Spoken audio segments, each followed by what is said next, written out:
Minimse, Ewarime Kamase Mamame. Ube Use Namio.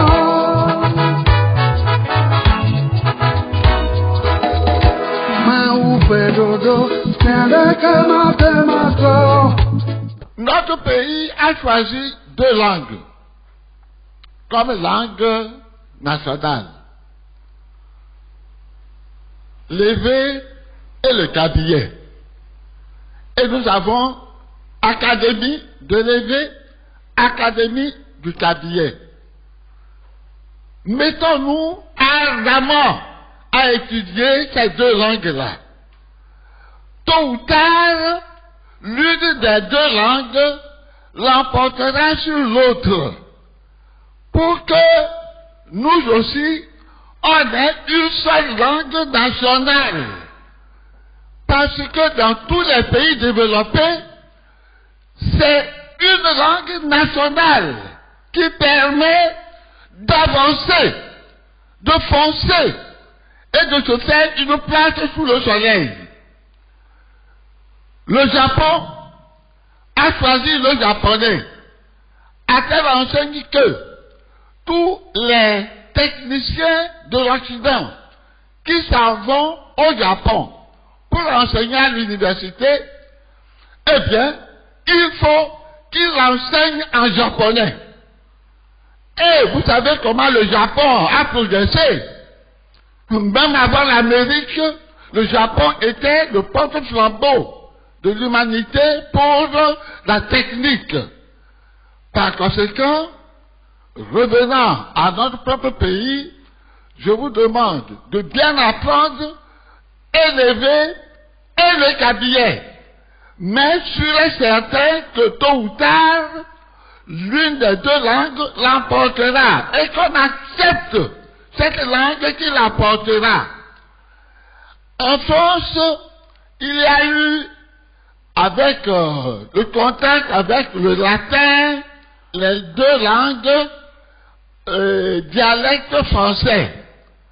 Il y a la langue d'Oil qui se parlait au nord, c'est-à-dire à Paris. Oil, ça vient de oui. Oui que nous disons en français, c'est tu se disait oil, c'est-à-dire rock ilude. Ça c'est le latin. Le latin mal parlé par les gens du Nord en France a donné la langue d'Oil, qui est la langue de oui, parlée par les rois, et puis au sud, la langue de rock, le languedoc, vous voyez. Donc, chez eux, quand quelque chose va très bien, ils disent rock. Rock, c'est un mot latin, qui signifie, c'est ça. Rock. C'est pourquoi ceux du Sud en France parlaient la langue d'oc, tandis qu'au Nord, région parisienne, on disait la langue d'oil. Oui, oiloud, oui. Mais tôt ou tard, parce que les rois venaient de Paris et de la région du Nord, la langue d'oil, le oui, a été imposé à toute la France. Et maintenant, le français, eh bien, c'est la langue du oui. Et tout le monde admire cette langue. Elle a été travaillée, super travaillée, en telle enseigne que parmi les langues de l'Europe, c'est le français qui était considéré comme la langue diplomatique. Vous voyez? Parce qu'ils ont eu la volonté d'avoir une langue et de l'améliorer. Se canto que cante, canto pasperier. Je vais vous raconter une belle histoire. C'est l'histoire de la langue d'oc, la seule langue parlée communément par les habitants de la moitié sud de la France pendant près de 1000 ans. Et cette histoire est cependant un peu triste, car cette langue, très riche et très musicale, pratiquement le seul élément encore vivant du patrimoine que nous ont légué nos ancêtres, eh bien cette langue est menacée de disparition dans l'indifférence quasi générale.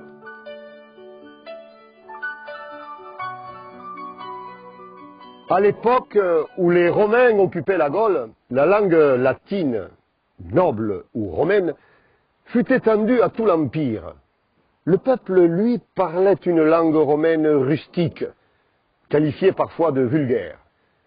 C'est cette langue qui, brassée avec les dialectes locaux des territoires occupés, notamment le celte, donna naissance à la langue d'oc, appelée à l'origine langue romane, puis langue provençale du nom latin de province.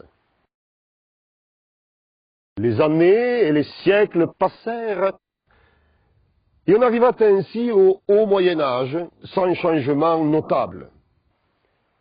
La langue d'oc était parlée en dessous d'une ligne passant approximativement par Bordeaux, Limoges, Vichy et Valence avec des incursions en Espagne et en Italie. C'est une langue qui a son vocabulaire, qui a une syntaxe, une morphologie, donc qui suit tout à fait toutes les règles des autres langues.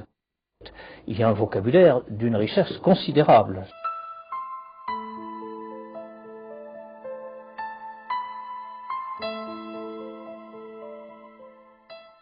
C'est au début de l'an 1000 qu'apparaissent les premiers documents écrits en langue d'oc.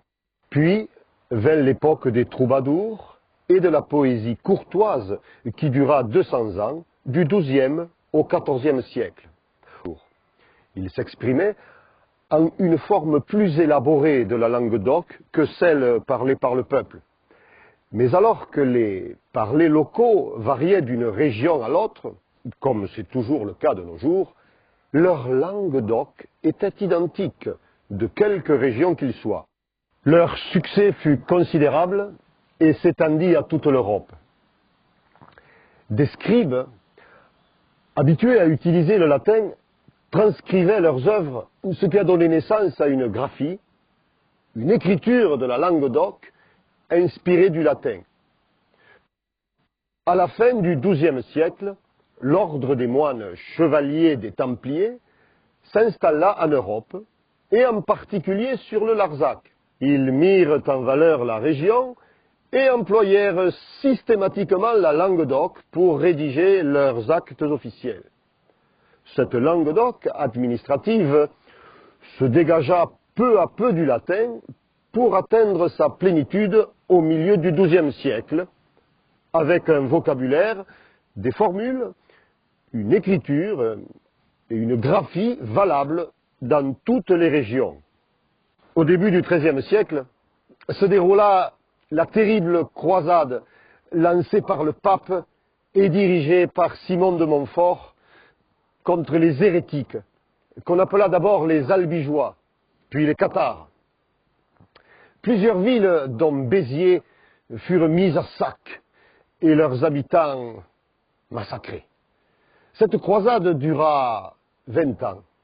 À la fin de 1229, toute la région à l'ouest du Rhône fut rattachée à la couronne de France. Ces événements portèrent tort à l'expression poétique de la langue d'oc. Au XIIIe siècle, on vit apparaître clairement la distinction entre les deux langues employées à cette époque en France. Le français, ou langue d'oïl, dans les régions où l'on disait oil, pour dire oui, et la langue d'oc, dans les régions où le oui se disait oh. On dit toujours, le François Ier a tué en quelque sorte les langues régionales, et en particulier la langue d'oc, parce qu'il a recommandé le langage maternel français. Bon, alors il faut savoir que dans son esprit, il s'agissait d'éviter l'usage du latin, et non pas des langues locales. Ce qu'il voulait, c'est que le notaire soit en relation directe avec son client. C'est en 1851 que fut prise une circulaire d'application de la loi Fallou, interdisant l'enseignement des langues régionales dans les écoles. Il fallut attendre 1941, sous Vichy, pour que cette interdiction soit levée. Au XIXe siècle, on assista à une renaissance de l'usage de la langue d'oc qui prit son essor en Provence, à l'est du Rhône. Cette langue était surtout parlée. Avec la généralisation de l'emploi du français, son expression écrite était tombée en désuétude. Les poètes provençaux ne pouvaient se satisfaire d'une telle situation. Il fallut l'arrivée du génie que fut Mistral et de son prédécesseur Roumanille pour trouver une solution de compromis bien adaptée au provençal moderne. Je suis le 13e successeur de Frédéric Mistral à la tête du Félibrige. Je suis effectivement le capoulier du Félibrige, c'est-à-dire le président du Félibrige, dont l'action s'étend sur l'ensemble des terres du Midi de la France. Le Félibrige, quant à lui, s'est toujours battu pour essayer de conserver à la langue son maximum de pureté. Je dirais que Mistral a mis en place, avec l'aide de Joseph Roumanie, une graphie que l'on appelle aujourd'hui la graphie mistralienne. Mais à l'ouest du Rhône, on voulut se démarquer de Mistral et de son système pour en inventer un autre plus authentique et plus proche de l'écriture des troubadours. Ainsi naquit un nouveau système orthographique. On l'appela l'occitan.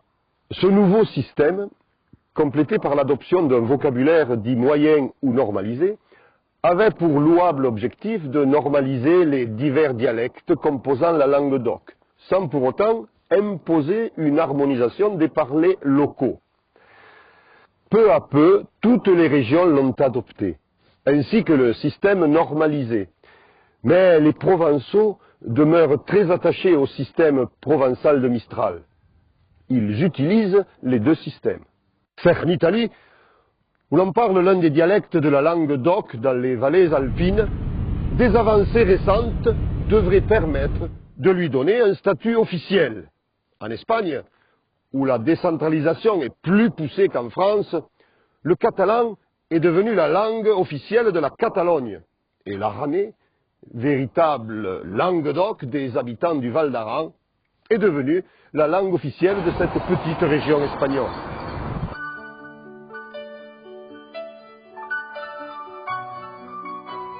On estime qu'actuellement, 13 millions d'habitants peuplent les régions d'implantation de la langue d'oc, à savoir la Provence, la région Vivaro-Alpine, l'Auvergne, le Limousin, le Languedoc et la Gascogne, avec, comme on l'a vu, des enclaves en Italie, dans les vallées du Piémont, et dans le Val d'Aran en Espagne.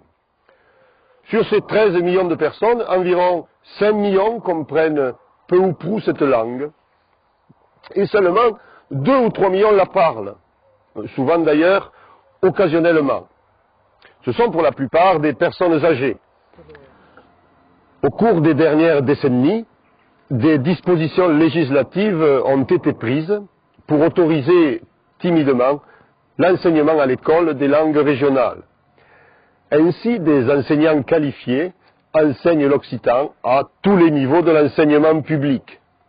Il en est de même pour le provençal. En parallèle, furent créés les calandretos, qui, animés par de jeunes enseignants, apprennent l'occitan aux élèves qui le souhaitent, dans des écoles privées. La toc du Félibrige est bien acquis d'apparat une langue, valent à dire d'apparat à travers laquelle langue une culture, au nom d'un patrimoine, mais aussi au nom d'un indéveni, l'indéveni tout simplement de l'humanité. Eh bien, nous sommes encore en train de tâtonner. Mais viendra le jour où on aura une langue qui l'emportera sur l'autre et qu'on l'accepte pour le bien, l'unité du pays est plus facilitée lorsqu'il y a une seule langue du nord au sud, de l'est à l'ouest. Voilà, c'est pourquoi l'initiative de Marc, qui est de favoriser le championnat pour l'excellence de l'orthographe, c'est une initiative d'église. Et quand j'ai eu vent de cela, j'ai dit je m'engage pour aider les jeunes à exceller dans l'étude des langues, le français, l'allemand, l'anglais, l'espagnol, ces langues occidentales qui nous ont imposé leur civilisation, il faut les connaître. Mais alors, en même temps, réveiller notre propre langue, notre fierté. Nous, les Africains, nous sommes trop méprisés. Et nous ne croyons même pas à la valeur, à la dignité de nos langues et de nos coutumes. C'est ça notre malheur. Nous avons été d'abord soumis à l'esclavage pendant plus de 400 ans. Et puis après l'esclavage, c'est l'Afrique même qui a été coupée en gâteaux.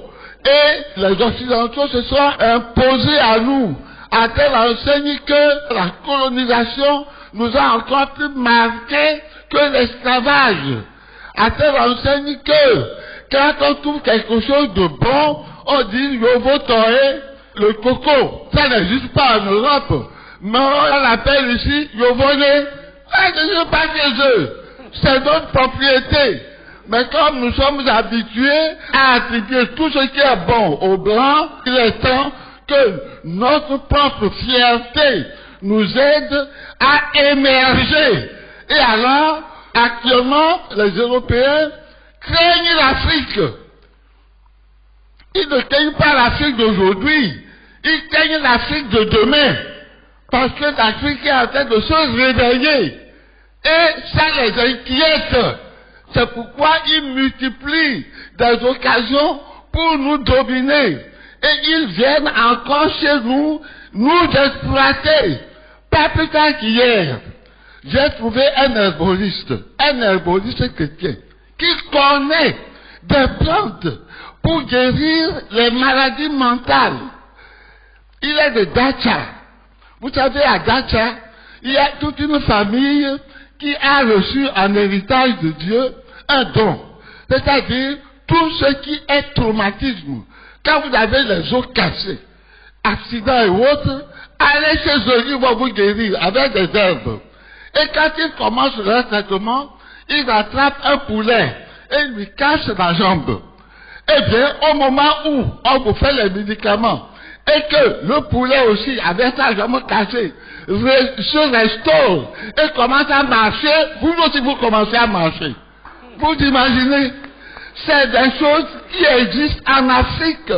C'est des dons que nous avons. Alors celui-là, il est en train de faire des médicaments pour les troubles, ceux qui ont des maladies mentales. Eh bien, les Blancs l'ont acheté, voilà. Ils viennent chez lui et ils demandent, et telle plante, comment on fait? Comment on fait? Alors, j'ai dit, mais comment? Au lieu de garder ça comme secret de l'Afrique, tu vends ça aux Européens. Et il dit, ah, Monseigneur Edgamou l'a dit, voilà. Voilà comment nous sommes en train de nous dépouiller et on se sert de nos plantes pour nous faire des produits chimiques si chers et compliqués qui viennent encore nous donner des maladies. Mes amis, ressaisissons-nous. C'est pourquoi l'étude de la langue est indispensable pour les jeunes. C'est vous qui allez venger les Africains du passé qui ont été colonisés, qui ont été mis en esclaves. C'est vous qui allez nous libérer.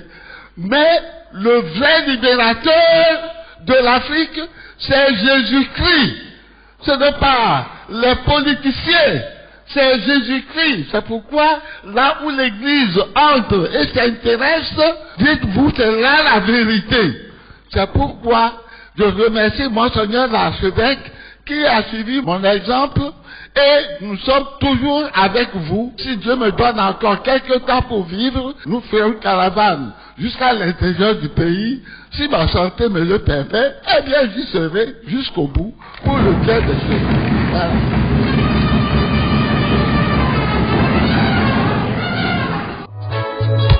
Milimse, Eradina kama sema mami.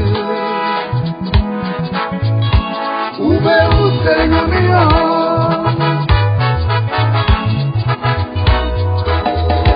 Ma ube Nous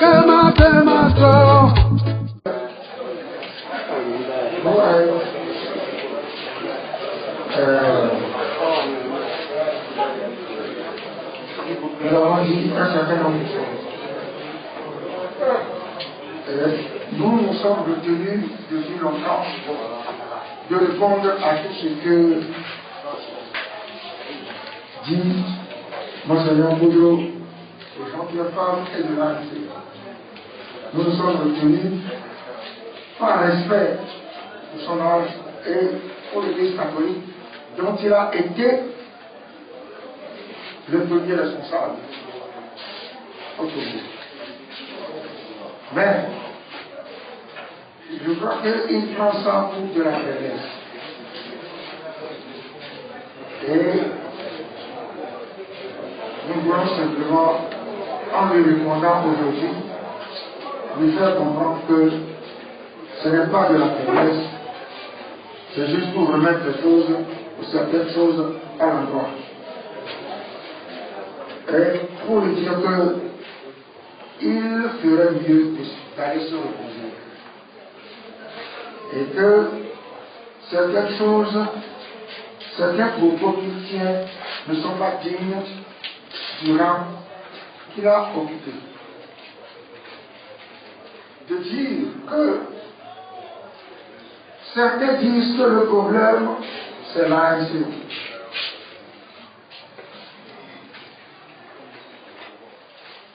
Ils ont de l'argent et ils sont nombreux.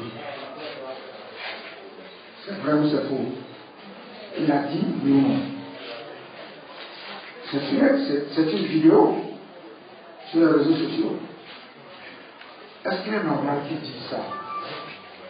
Les autres disent que. Il dit ça. Un, si on est nombreux, ce n'est pas notre travail. Ce n'est pas notre travail. Le dimanche après-midi, je peux me reposer chez moi au lieu d'être à Poitiers ou dans un autre quartier à Bretagne ou dans un autre quartier en train de faire un meeting. C'est le travail.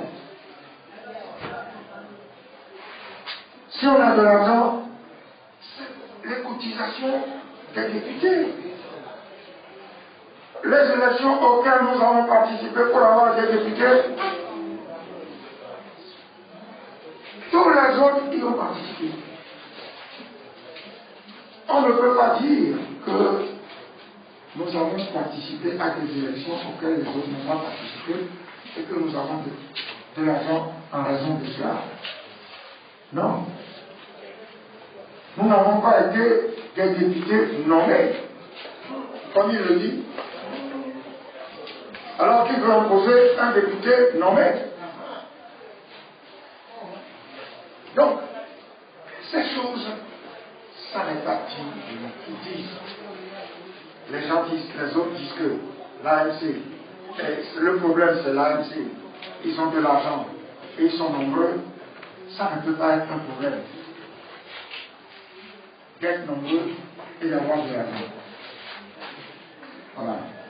Donc, nous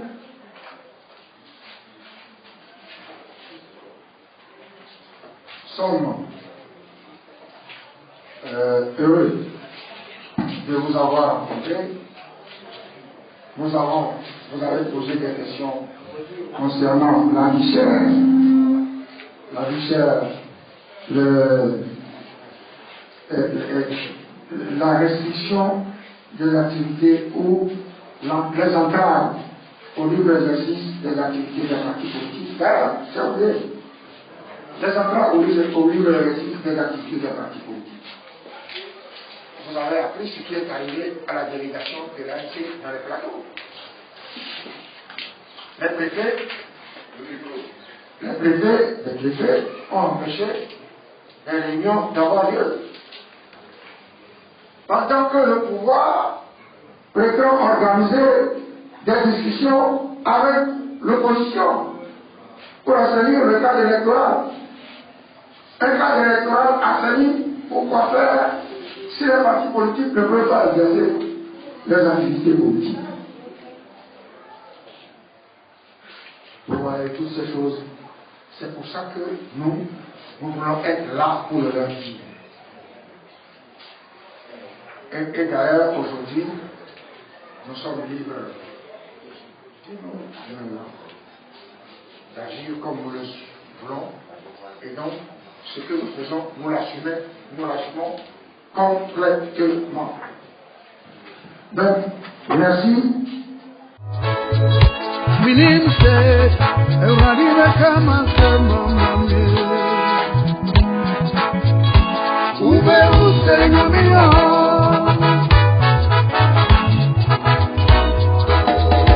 Ma ube dodo, kende kama sema so.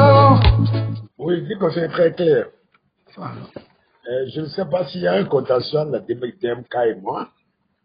Non, pas vous. Il peut éventuellement avoir le pouvoir, le contentieux électoral. Hein. Je parle du contentieux oui, électoral. entre le pouvoir et le MPDD. Et le MPDD, pas le DMK. Okay, c'est le MPDD qui est allé aux élections.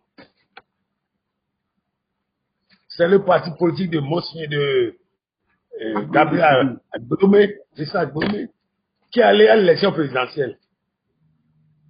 C'est pas en tant que DMK.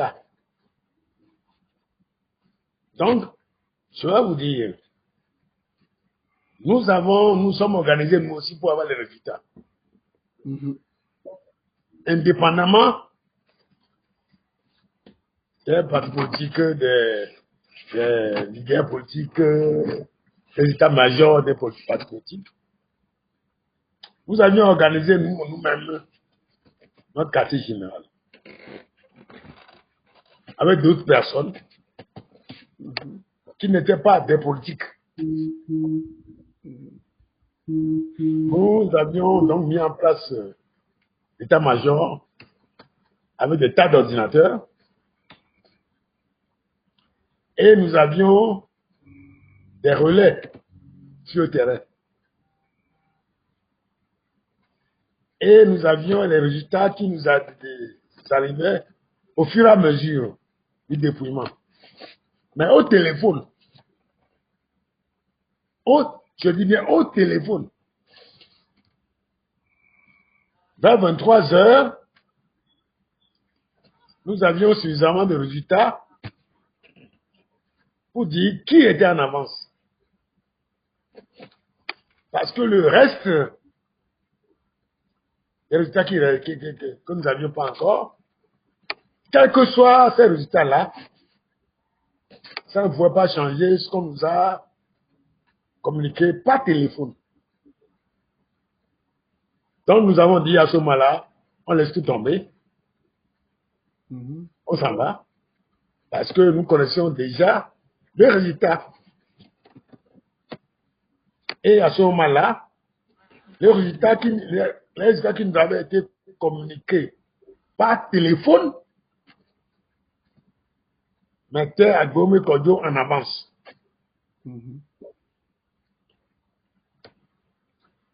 Et j'avais dit ceci, avant de nous séparer. Vous savez, le pouvoir peut unir. Et Faure Gnassingbé ne diront jamais qu'Agbomé a gagné. Ne diront jamais qu'ils ont été battus. À la limite, ils peuvent dire qu'il y a eu un second tour, qu'il va avoir un second tour. Mais j'ai eu des renseignements également. Au niveau des ressources de l'État, il n'y avait plus de sous pour organiser un second tour. Et donc, je dis, ça me donnerait qu'il y ait un second tour,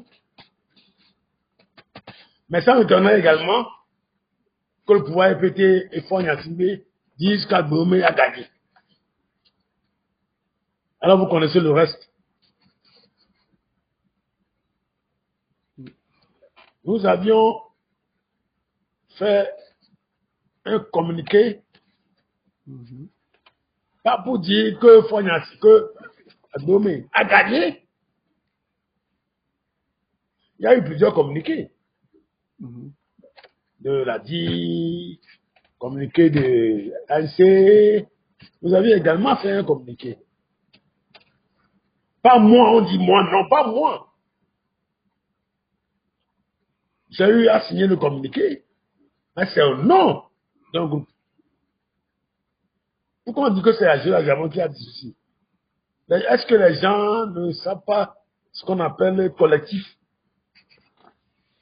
C'est pas la personne qui est devant qui est seule concernée. Nous étions nombreux, dont le professeur Doucet, dont M. Folikoué, dont Louis Atiobé. Nous étions nombreux. Et nous avions sorti un communiqué, pas pour féliciter. Oui, oui. On ne pouvait pas le féliciter. Puisque moi, je suis juriste. Je n'ai aucune preuve qu'il a gagné. C'est pas parce qu'on m'a téléphoné que ça suffit pour dire qu'on a gagné. Alors, je dis, Agbomé était en avance, mais il reste que son parti produise les procès-verbaux. Parce que c'est seulement avec les procès-verbaux que nous pouvons nous battre. Mais écoutez, prenez votre propre enfant. Actuellement, on est en train d'organiser le CPD. Prenez votre enfant qui va au PPC. Prenez votre enfant qui va au bac. Votre enfant revient vous dire qu'il a réussi. Oui. Des gens iront vous dire que oui, ils ont entendu dire que votre enfant a réussi. Est-ce que c'est suffisant pour dire que votre enfant a réussi? Non. Allez regarder les preuves. Allez voir ce qui est affiché. Si c'est quelqu'un qui va au bac, demandez-lui de relever, qu'on donne immédiatement. C'est pas avec la bouche qu'on dit qu'on a réussi l'examen. C'est la même chose. C'est pas parce qu'on nous a téléphoné. Donc, il aurait, si Agbomé avait pu prendre le pouvoir, ben, il aurait eu quand même un changement. Ce serait quand même un fait positif par rapport à ce qui se passe en ce moment. Il n'aurait jamais pu se comporter comme ceux qui ont derrière eux plus de 50 ans de pouvoir. Même si Agbomé a participé à ce pouvoir, il n'était plus au pouvoir. C'est pas la même chose. Ah oui. Donc moi, je demande, comme on m'apporte les preuves qu'on a eu à gagner, et avec ces preuves, moi je vais commencer le combat. Ah oui. Tant qu'on m'a pas apporté les preuves, et qu'on parle avec la bouche, on dit qu'on a gagné, moi ça ne m'intéresse pas. Non. On dit que j'ai félicité Agbomé d'avoir gagné. Je ne l'ai jamais félicité. Jamais.